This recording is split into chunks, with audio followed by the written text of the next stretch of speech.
L'idée de cette lecture musicale, c'est de reprendre des textes écrits avant la révolution tunisienne et égyptienne et à l'aube de la révolution pour comprendre comment est-ce que ces révolutions sont arrivées. Voilà.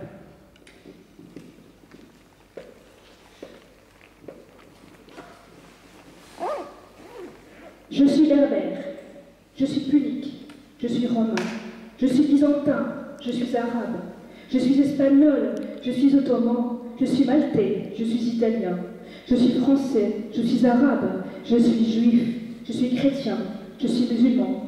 Je suis tunisien et tolérant depuis 4000 ans. Je suis Élissa qui a fondé Carthage au IXe siècle avant Jésus-Christ. Je suis Sainte Perpétue de Tébourba, première femme écrivaine du IIIe siècle. Je suis la Caïna qui a fait face aux conquérants venus d'Arabie au 7e siècle. Je suis Arwa, la berbère kérouanaise, qui a imposé la monogamie aux maris venus d'un Orient polygame au IXe siècle. Je suis Saïda Aïcha Manobia, qui a arraché sa liberté au patriarcat rétrograde pour vivre librement sa spiritualité et assister aux cours de théologie de Belhassen Chedli au XIIIe siècle. Je suis Aziza Othmana, princesse Moradia, qui a mis ses biens pour construire l'hôpital Aziza Othmana. Libérer les esclaves et aider les démunis au XVIIe siècle. Je suis la militante anticolonialiste Shira Ben Mrad, Nabila Ben Niled, Tawhida Ben Sheikh, devenue première femme médecin en 1934 et honorée après sa mort par les mairies de Paris avec la création d'un centre de santé à Montreuil appelé Centre Tawhida Ben Sheikh.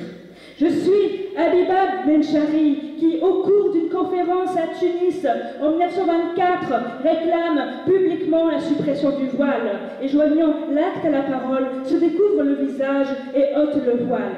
Je suis toutes ces femmes et plusieurs autres qui ont crié depuis 3000 ans non à la soumission. Puis, à tous les malades mentaux qui s'insurgent contre la liberté des femmes et leurs droits, nous disons toutes, nos droits ne sont pas un cadeau. Notre histoire millénaire nous défend, notre présent nous soutient, et l'avenir est avec nous.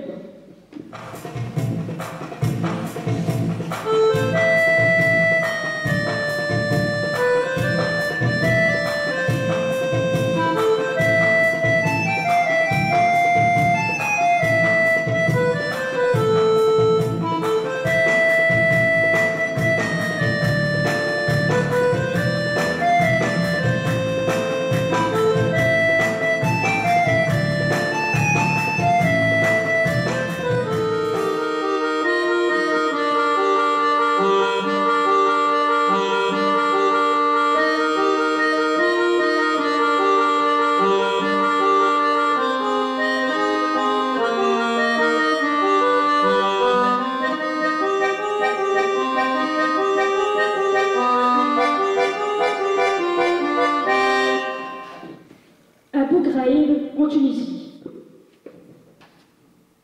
Les Tunisiens sont encore sous le choc.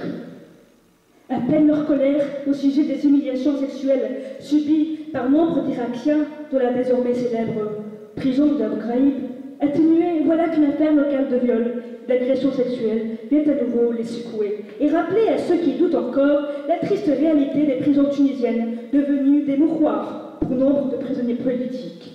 Bien que les agressions sexuelles soient des pratiques courantes dans les prisons et autres lieux de détention tunisiens, systématiquement dénoncés par les organisations de défense des droits de l'homme, le viol du jeune prisonnier politique Nabil Aouer, survenu de la prison de Burj Aroni à Bizerte, saute comme une fuite en avant du régime tunisien. de la guerre qu'il mène depuis plusieurs années à toutes les voix discordantes. Les prisonniers d'opinion qui se comptent par centaines en sont les premières victimes. Emprisonné depuis 13 ans pour délit d'opinion, alors qu'il était encore lycéen, torturé, affamé, isolé, privé, souvent des visites. Le calvaire du jeune Bill O'Hare vient de connaître une tragique épisode avec ce viol infâme planifié par des responsables carcéraux. Le directeur de prison en personne et son adjoint est perpétré par des détenus de droit commun, encouragés et récompensés par leurs commanditaires. Cette nouvelle affaire qui survient dans un climat rendu délétère par une campagne de répression tout azimut à l'encontre d'opposants et défenseurs des droits de l'homme, refus de légalisation d'associations, interdiction de réunions de partis politiques, procès politiques en cascade, agression verbale, démission des droits de l'homme, censure de la presse indépendante, risque de précipiter la Tunisie dans une spirale de violence d'État aux conséquences humaines et sociales dramatiques.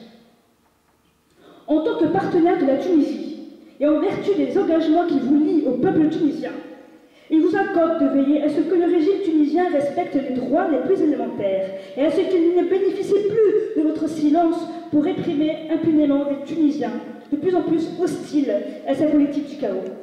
Le viol du jeune Nabil est une attaque à l'honneur de tous les Tunisiens. Il ne doit pas passer sous le silence. La société civile tunisienne en particulier, le peuple tunisien en général, attentif à votre réaction. Il ne demande pas d'ingérence dans les affaires tunisiennes. Il vous demande seulement de lever l'immunité de ce régime. La liberté et la démocratie, c'est leur affaire. Ils s'en chargeront.